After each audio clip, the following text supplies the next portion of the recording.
It is no secret that ISIS is a dangerous group of radicals that need to be exterminated from this world. These barbarians have absolutely no respect for human life, which is evident in the way that they kill those considered to be infidels. While we know that these radical Muslims are a threat in other parts of the world, no one could imagine they would infiltrate our US military. However, that is exactly what has happened after an ISIS terrorist was discovered in our military's midst, and what he was planning is terrifying. Secretary of Defense James Mattis and President Trump must be breathing a sigh of relief this morning after an ISIS terrorist has been arrested. The Army, in conjunction with the FBI, was able to stop a potentially dangerous situation with an ISIS terrorist in our Army. The Hawaiian soldier Ikaika Erik Kang has been arrested for pledging allegiance to the Islamic State terrorist group and vowing to slaughter in the name of Islam. Kang graduated high school in 2001 and then enlisted in the Army just months after the tragic events of September 11 unfolded. Kang had extensive training in and had achieved Level 4 Tactical Combat Instructor status, which gave him the ability to instruct others. Kang had been deployed to both Iraq and Afghanistan, and his father, Clifford Kang, said that is when his son began to study Islam.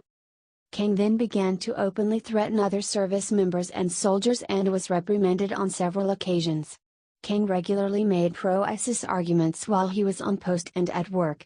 Why Kang was allowed to continue his service is anyone's guess, but he was allowed to. In the past, Kang had his security clearance revoked, but it was reinstated shortly after. According to the criminal complaint, Kang also praised Hitler and believed that he was correct in killing the Jewish people, but it was what the FBI found on his computer that is chilling. Kang had secret files on his computer and close to 500 documents that referenced ISIS, ISIL, and/or violence. These documents included the doctrine of ISIS, and one issue was actually titled Assassination Operations, and another entitled Targeting. It was also discovered that Kang attempted to provide material support to ISIS by providing both classified military documents, and other sensitive but unclassified military documents, to persons he believed would pass the documents to ISIS. It was also discovered that Kang had contributed to the purchase of a drone with the intention of it to help ISIS during combat. Kang should have been arrested a long time before this ever was allowed to happen in the first place. For this treasonous pile of excrement to be able to speak these heinous threats to other service members and share these documents is indefensible. Though since we live in a world of political correctness, people most likely turned the other way when Kang made these threats so that they were not labeled racists.